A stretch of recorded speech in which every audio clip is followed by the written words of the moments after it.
Hello everybody, this is Gamer Gar. Welcome back to another episode of the Perfection series. Is it truly possible to get perfection in just 1 year? We are now entering fall, we are halfway through the challenge. This season is going to be the serious ramp up season. You are going to see some crazy money methods coming in over the next couple of weeks. But for now it's time for preparation. We just made some advanced furnaces there, they're going to come in very handy. We're going to go to Robin and we're going to upgrade our shed to a big shed that will be filled up to the top with kegs. We're going to go to Pierre and we are going to purchase all of the fall crops in a fairly decent amount of quantities, but we are going to purchase a huge amount of pumpkin seeds. Pumpkins will be the main moneymaker that we're going to use in fall. Now we do have a lot of wheat planted that we can now harvest. This is going to save us re-hoeing the ground and also watering the ground, so it's a huge time saver. The wheat is probably the best time saver crop in the game. Once we're finished with all of the wheat, we actually have some plans for this. We will eventually put this into a mill and we will try to turn it into bread to make some serious profits. We also have a level in mastery, so we need to look at that too. We need to figure out what we're going to take with the next big upgrade. Once we're done with the mill, we're going to start planting our pumpkins. Now we don't get all the pumpkins done today. We are going to put thousands upon thousands of pumpkins on this farm.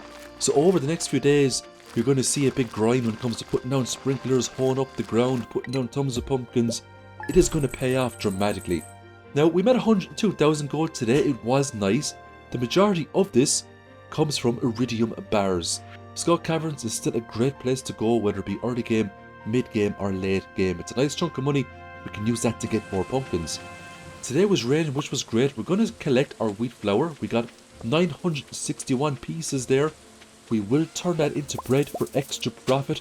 Bread is a recipe you can get from Gus. It is very cheap and it's one of those things you should absolutely do if you have a mill and if you are growing wheat. Now we are going to re-hoe the ground here because lots of hoeing spots did appear. We just didn't have enough time to get the pumpkins done yesterday. We're now going to do some fishing today, and what we just pulled up here was an anchovy. We need this for the health wanted quest because we also have to think about game completion. Now a lot of the NPCs we have 8 out of 8 hearts, which is great, and the NPCs you can't marry that go up to 10 hearts, we're making great progress there as well. Because it's fall, we can take on the community quests. There's no point doing Gus's famous omelette because it will not give us a recipe, so we're going to take the Demetrius quest because once we complete that we'll get the recipe for the fart computer. And the more recipes we get, the less perfection waivers we're going to have to buy at the end of this challenge.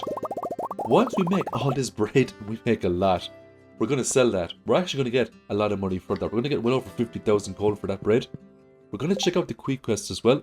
So we have Keys Cuisine and we have Keys Hungry Challenge. There's no point doing the cuisine right now because we just don't have the food to do it. Even with the bread it wouldn't have been enough. So we're going to take the Hungry Challenge. That means we need to go back into the Skull Caverns. We're giving Pam more gifts today. We almost have Pam maxed out, which is great.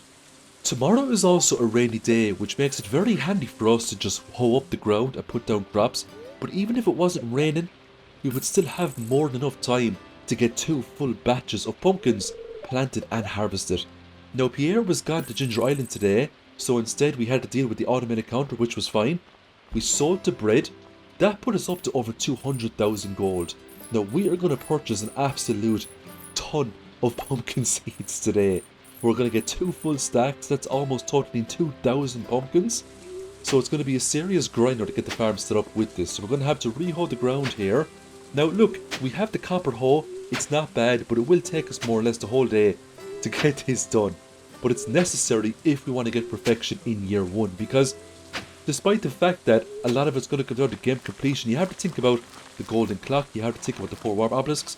We also have to think about the perfection waivers. We don't know how many of those we're going to need, and each one costs 500,000 gold, and that only gives you 1% towards the 100% that we need. So money is really going to be the make it or break it when it comes to getting perfection in year 1. Now obviously I would like to get as much natural progression as possible. We'll know at the end of this season if we need to buy waivers or not. We'll have a very good indication anyway. So the parrots just did up a house there for Leo, which was nice. Leo will now move over to the valley and we'll see him wandering around the place from time to time. We're going to use mega bombs today to hoe up the rest of the ground. and we are going to put iridium sprinklers all over this place. And this is what I love about mega bombs and regular bombs. You have to be very careful with them though. You don't want to be hitting your scarecrows or your sprinklers or your crops with these. But once you know, or once you have a very good estimate of their explosive range, they can be an extremely effective tool at hoeing up huge portions of your land, saving you huge amounts of time to get everything hoed up to get the crops planted. So we are going to go ahead now, we're going to use the hoe to fill in the gaps. Once this is done, we're going to take our time, put down the sprinklers the right way, and then we are going to put down even more pumpkins. Because we had so many battery packs, so many gold bars and so much iridium bars, it was quite easy to make all of these lovely iridium quality sprinklers. Once all of the sprinklers have been set up, it's going to be putting down all of these lovely pumpkins. Now it does take a good few in-game hours to get all these pumpkins down, but it is so going to be worth it. We're not going to be putting these pumpkins into cakes or preserve jars or nothing like that. We're just going to be selling the pumpkins raw. The kegs will only be used for starfruit. We're going to make some flute blocks today. We need to bring those back to Ginger Island to complete the mermaid puzzle. We're also going to make a drum block because it needs to be made anyway to craft all of the items in the game. We're now going to pop a warp totem. We're going to go to Ginger Island. We just got the amethyst there, which is the south gem bird. Once we completed the mermaid puzzle, we got 5 more golden walnuts in the bag. We're now going to talk to the raccoon, and the raccoon wants a smoked bullhead and 5 clams.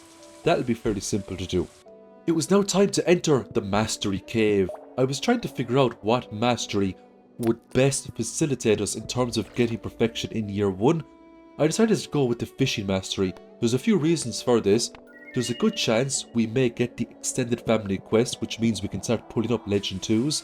Having an advanced iridium rod makes that way more convenient. I was going to go with the combat mastery. I said no, I would leave it off for now. I'll wait until I get better rings, better gear. Fishing mastery all the way for more money. So we just picked up some milk here and some goat's milk. We're going to turn that into goat's cheese and regular cheese. It just means we can sell it off for the shipping bin collection. We got another rare event tonight. A fairy has come on, and that fairy is going to buff our crops up. It just means that we can harvest these pumpkins and other crops much earlier than anticipated. We're actually going to leave most of the crops alone because it just means then that I have to replant them and everything then will be out of sync. After picking up another help wanted quest, we're going to go to the Joja Mart. We're going to purchase a Joja Cola. The reason for that is just to complete a help wanted quest. We're now going to visit Marcelo, have a look at these books. Because we had 57,000 gold, now is actually a good time to get Way of the Wind Part 1 and Way of the Wind Part 2, just to make our character that little bit faster. Because when it comes to going from A to B in this game, the faster we can get to places, the more time we have to do things to accumulate resources. The Queen of Sauce cookbook is something we will pick up eventually to unlock all of the Queen of Sauce recipes. We can't get it now because we simply can't afford it, but not to worry, we will have more opportunities to talk to Marcelo before the year is finished. So we just maxed out Haley there, which is nice. It's nice to see another 8 out of 8 hearts done with Haley. We're going to do some fishing for the rest of the day, because to get one of the star drops needed for perfection, we need to capture all the fish in the game. I just wanted to show this treasure chest I got. I mean, just look at the contents. A broken trident and Neptune's glaive and a mystery box. If only it was the 4th of spring and not the 4th of fall, we would have been in our absolute element when it comes to Court into the Mines at day number 5. I never got such a treasure box before, with 2 extremely rare weapons inside. I decided to experiment with the challenge bait. I picked them up inside of a treasure chest, and every time we get a perfect catch, we pick up 3 of that fish, which was really nice, and it just means a lot greater money for us. Now the main reason we're doing this is because we want to complete Demetrius's quest as well for biome balance. We had to go and pull up a ton of lake fish, and we just got that done right there as well. We will keep all of the iridium quality chubs for the Stardew Valley Fair that's going to come up also. The great thing about doing the community quests is that you get a prize ticket for completing them, so it just means one more prize ticket in the bag for us. We just got the ruby there too for the North Gem bird. Because we already had 3 of the 4 gems, it was fairly easy to guess what the last gem might be, and that was 3 more golden walnuts for us. So we're actually very close now to getting all of the golden walnuts, but it's not actually possible to get all of them in year 1. Eventually we will have to use the Joja Parrot to get the rest of them, because if we want to obtain perfection, we need to find all of the golden walnuts. So we're going to get Clint to break open all of these Omni Geodes. We're doing very well in terms of donating minerals into Gunther. There's actually a handful of minerals that we need.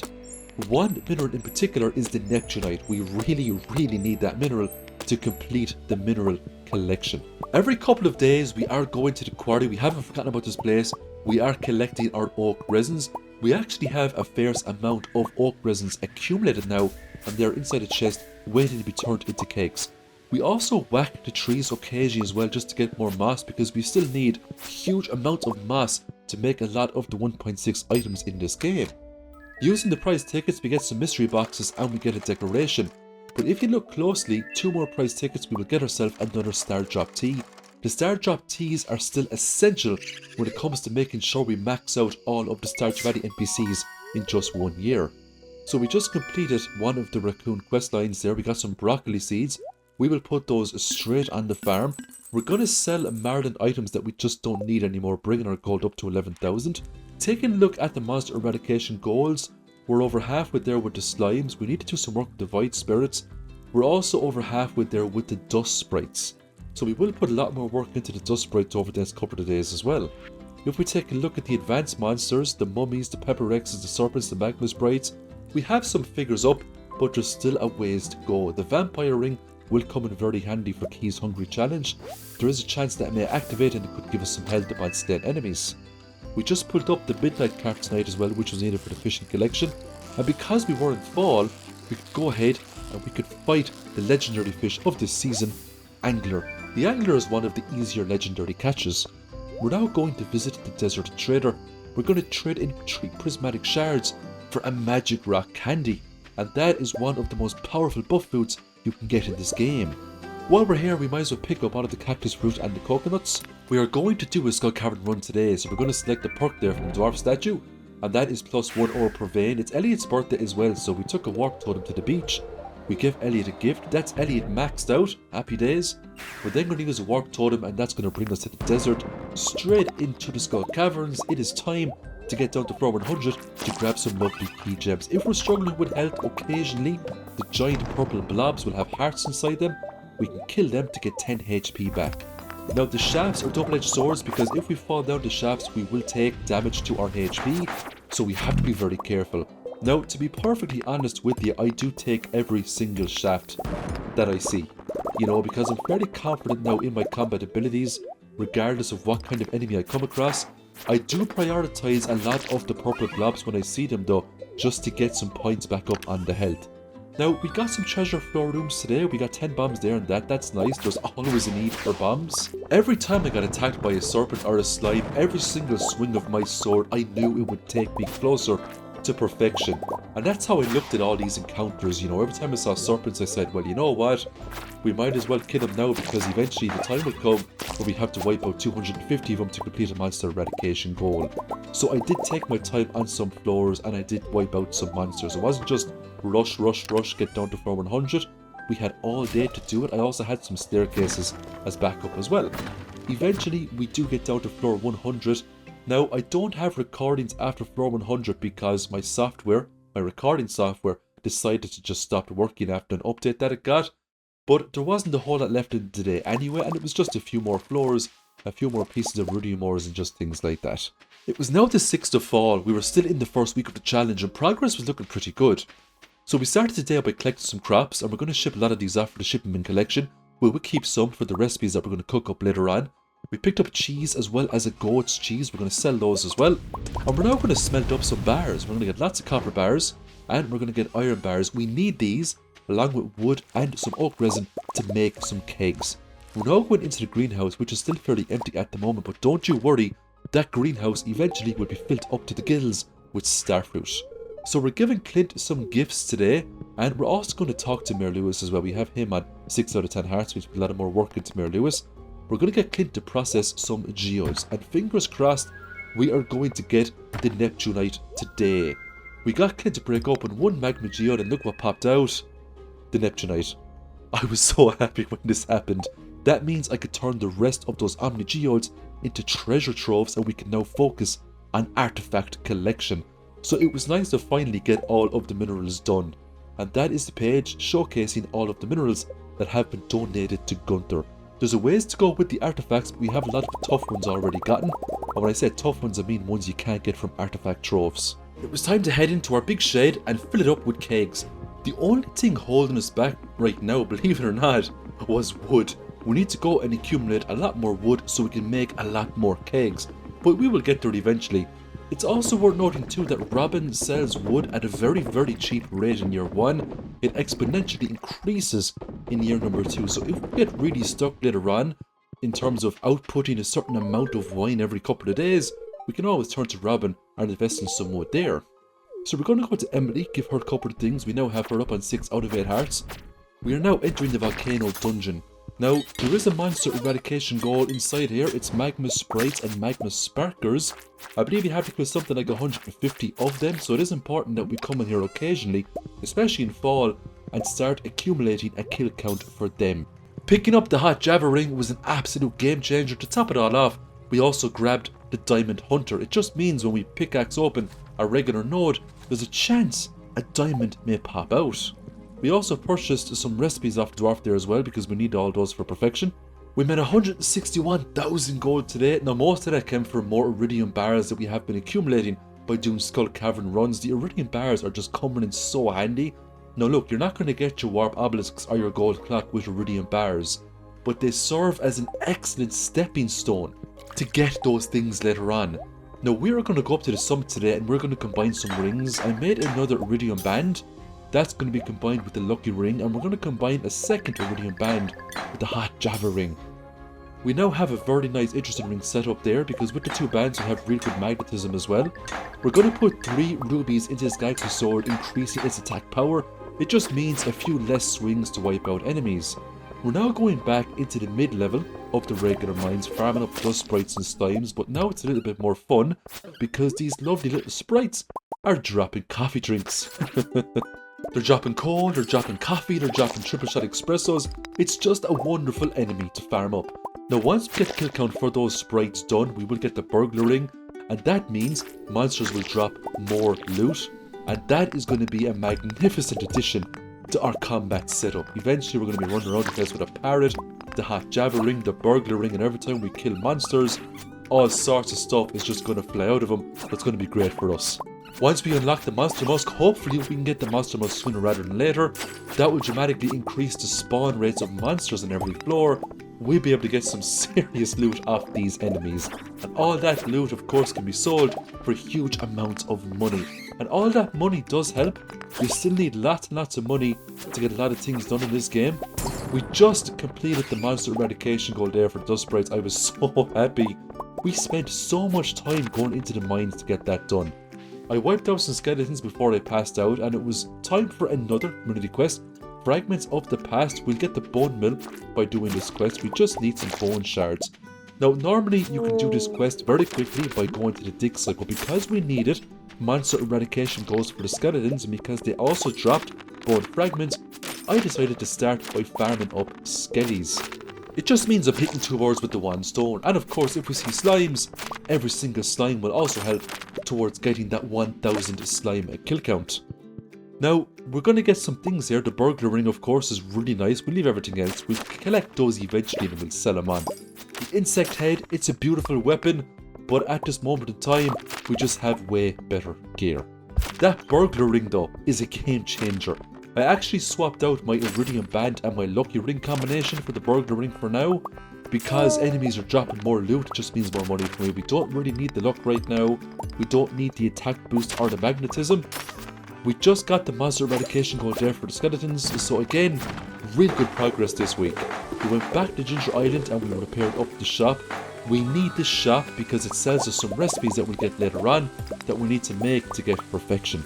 We also got the rest of the bone fragments on the dig site, and we picked up the prehistoric skull that we can also hand in to Gunther. While I was here, I decided to go ahead and fish up that lovely stingray because we need that for the fishing collection. It was then time to check out the Keys quests. Unfortunately, we didn't get extended family. We had a choice of the invasion and the 4 precious stones. I went with the Skull Cavern invasion because we can get monster eradication goals with that as well. We are going to purchase the magic bait recipe though, along with some magic bait itself.